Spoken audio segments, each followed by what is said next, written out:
ఖమ్మం జిల్లా ఎదలాపురం మున్సిపాలిటీలోని మున్సిపల్ ఎన్నికల ఓట్ల లెక్కింపు కేంద్రాన్ని జిల్లా కలెక్టర్ అనదీప్ దూర్శెట్టి పరిశీలించారు. ఈ సందర్భంగా ఆయన మాట్లాడుతూ ఖమ్మం జిల్లాలో మున్సిపల్ ఎన్నికల కౌంటింగ్ ప్రక్రియ ప్రారంభమైందన్నారు. కౌంటింగ్ అవసరమైన అన్ని టేబుల్స్ ఏర్పాటు చేశామని, ప్రతి మున్సిపాలిటీకి 2 రౌండ్లుగా లెక్కింపు జరుగుతుందన్నారు. ఇక సీసీ కెమెరాల నిఘాలో పారదర్శకంగా కౌంటింగ్ నిర్వహిస్తామని, కౌంటింగ్ అనంతరం ఎప్పటికప్పుడు ఫలితాలు ప్రకటిస్తామని చెప్పారు.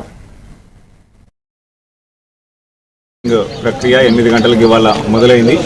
అన్ని మున్సిపాలిటీల్లో మనకి మధిర, సత్తుపల్లి, కల్లూరు, ఎదులాపురం, వైరాలు కూడా 8 గంటలకి ప్రక్రియ మొదలైంది.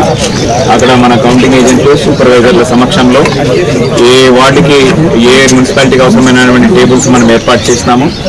ప్రతి మున్సిపాలిటీలో కూడా 2 రౌండ్స్ జరుగుతాయి.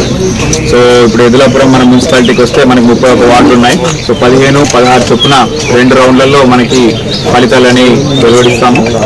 ఇవన్నీ కూడా మీడియాకి కూడా మనం అందించడానికి ఎల్ఈడి స్క్రీన్ కూడా ఏర్పాటు చేసినాం. సో ఇవన్నీ కూడా మన కౌంటింగ్ ఏజెంట్స్ అదే మున్సిపాలిటీలో మొదటగా ఫలితం వచ్చే అవకాశం అంటే అది డిపెండ్ మనకి నెంబర్ ఆఫ్ ఓట్స్ బట్టి, అక్కడ కౌంటింగ్ ఏజెంట్ బట్టి. సో ఏ మున్సిపల్ బట్ అయినట్టు మీకు అనేది అందించాలి. ఒక రౌండ్కి ఎంత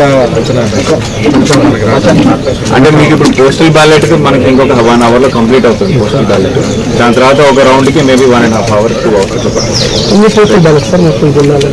మనకి జిల్లా మొత్తం మీద కూడా 456 ఓట్స్ పోస్టల్ బ్యాలెట్ నమోదైనవి. అవన్నీ కూడా పోలింగ్ ఇక్కడ ఏ